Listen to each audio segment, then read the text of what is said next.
ये बहुत बच्चों को कंफ्यूजन होता है कि ये बैंक जो अकाउंट है ये पर्सनल अकाउंट है या रियल अकाउंट है। वो कंफ्यूज रहते हैं कि भाई ये पर्सनल भी हो सकता है, ये रियल भी हो सकता है। नहीं, ये और ये सिर्फ और सिर्फ पर्सनल अकाउंट है सर, ये पर्सनल अकाउंट है।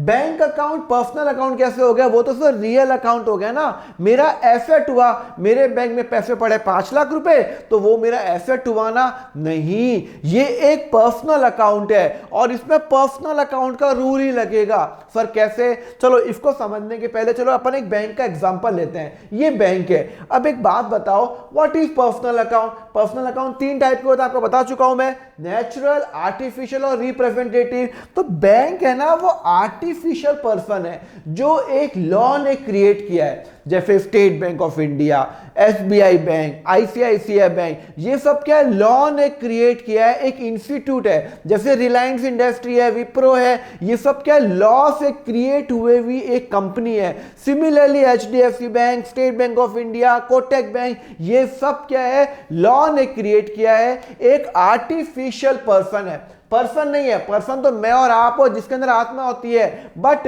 ये एक आर्टिफिशियल है कि जिनमें सोल नहीं है, बट वो एक लॉ के अंदर एक एग्जिस्ट करते हैं। तो ये जो होता है ना, ये नेचुरल पर्सन जैसे मैं और आप है, ये नहीं है, पर ये आर्टिफिशियल पर्सन है। जैसे विप्रो हो गया, रिलायंस हो गया, शॉप हो गया, ये सब हो गए, ये सब क्या हो गए? मेरे एक आर्टिफिशियल पर्सन हो गई।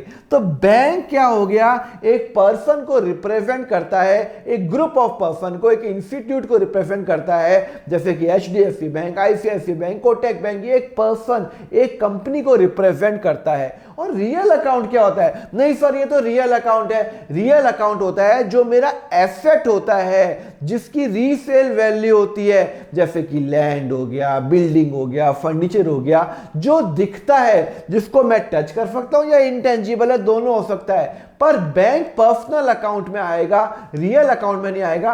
रियल अकाउंट में कैश आएगा। मेरी जेब में 10,000 रुपए पड़े हुए हैं, तो ये रियल अकाउंट है। मेरी जेब में 10,000 पड़े हुए हैं, ये रियल अकाउंट है, कैश है। पर वो अगर बैंक में पड़े हुए हैं तो वो पर्सनल हो गया, बिकॉज बैंक एक इंस्टीट्यूट है और आपको इंस्टीट्यूट के एंगल से सोचना पड़ेगा। बात समझ में आ गई है? तो बैंक क्या हो गई? बैंक एक पर्सनल अकाउंट है। ओके, हम पर्सनल अकाउंट का रूल ही अप्लाई करेंगे। और पर्सनल अकाउंट का रूल क्या होता है आपको पता है?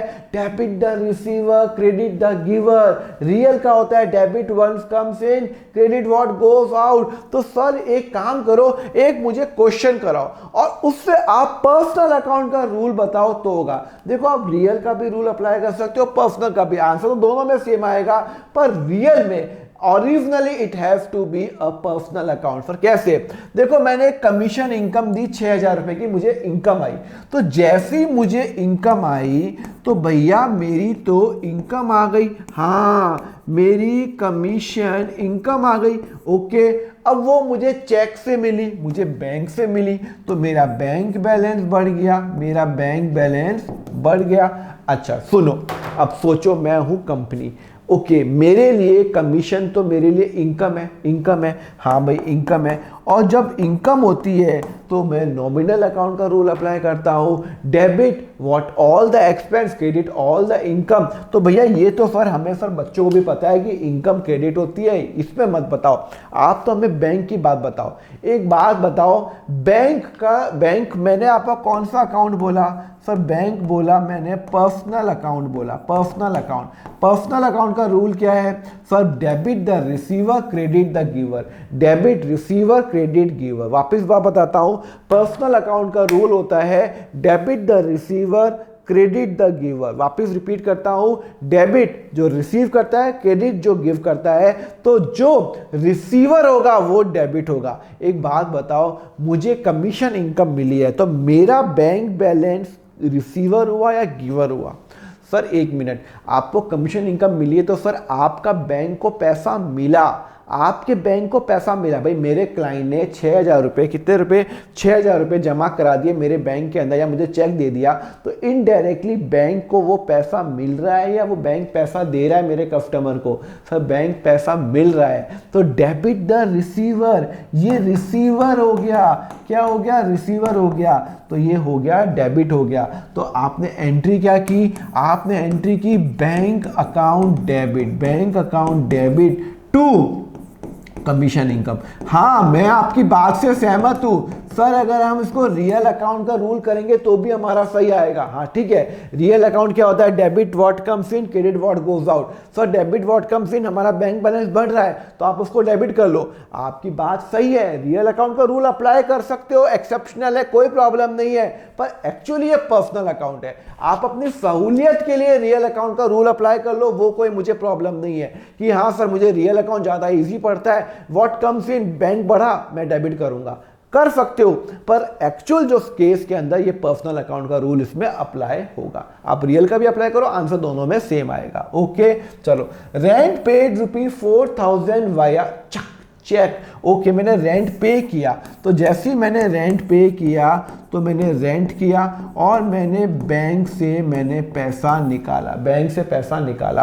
रेंट मेरा एक्सपेंस है और मेरा एक्सपेंस का जो रूल है वो बहुत ही सिंपल है, एक्सपेंस का रूल है डेबिट ऑल एक्सपेंस, तो ये मेरा डेबिट हो गया। अब एक बात बताओ, मैंने रेंट पे किया चेक से, तो भैया मेरा पैसा जा रहा है, मेरा पैसा जा रहा है, मेरा बैंक पैसा दे रहा है, तो बैंक मैंने आपको कहा था पर्सनल अकाउंट है, तो वो गिवर हुआ या रिसीवर हुआ? अरे भैया मैं किसी को, अपने लैंडलॉर्ड को रेंट दे रहा हूं तो मेरा बैंक से पैसा जा रहा है, तो मेरा बैंक उसके लैंडलॉर्ड को पैसा दे रहा है, तो मतलब bank is a giver of the money, bank is a giver of the money, और गिवर क्या होता है, हमेशा क्रेडिट होता है। तो आप एंट्री क्या करोगे, आप एंट्री करोगे रेंट डेबिट टू बैंक, क्योंकि रेंट आपका गिवर हो गया। क्लियर है?